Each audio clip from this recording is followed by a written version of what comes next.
Во тек е голема температурна промена и појава на психичка и телесна демотивација, уште попозната како пролетен умор. Што значи ова?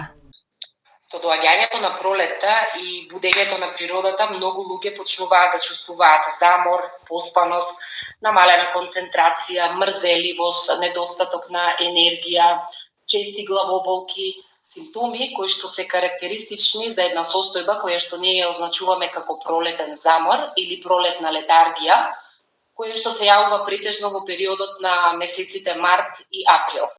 Често оваа појава може да се идентификува погрешно. Како да се препознае дали е пролетен замор или некоја друга состојба? Период многу често можат да се јават и така наречена сезонска алергија, односно сезонска преосетливост. Меѓутоа, овде заморот е придружен и со други симптоми од типот на чешење во носот, осит на кожата на телото, покрај тоа може да се јави отежнато дишење, кивавица, кашлица, што повеќе оди во прилог на сезонска алергија.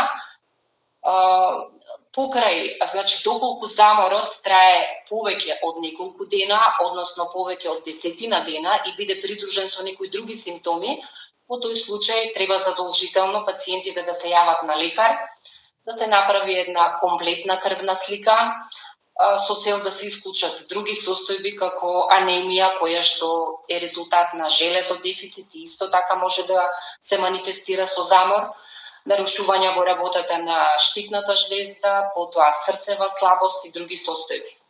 Како во тој случај да се справиме со пролетниот замор? Со цел да се справат што полесно со ваквите симптоми, кај пациентите се препорачува што подолг престој во природа, односно што поголема изложеност на сончева светлина, потоа внес на доволна количина на течности, повеќе внес на свежо овошје и зеленчук, како и физичка активност и редовен мирен сон. Ова се клучните лекарски препораки за транзиција од еден во друг температурен режим, но бидете одговорни и применете ги веднаш. Чист воздух и сонце сега има се повеќе, а тие организмот навистина ќе го усреќат.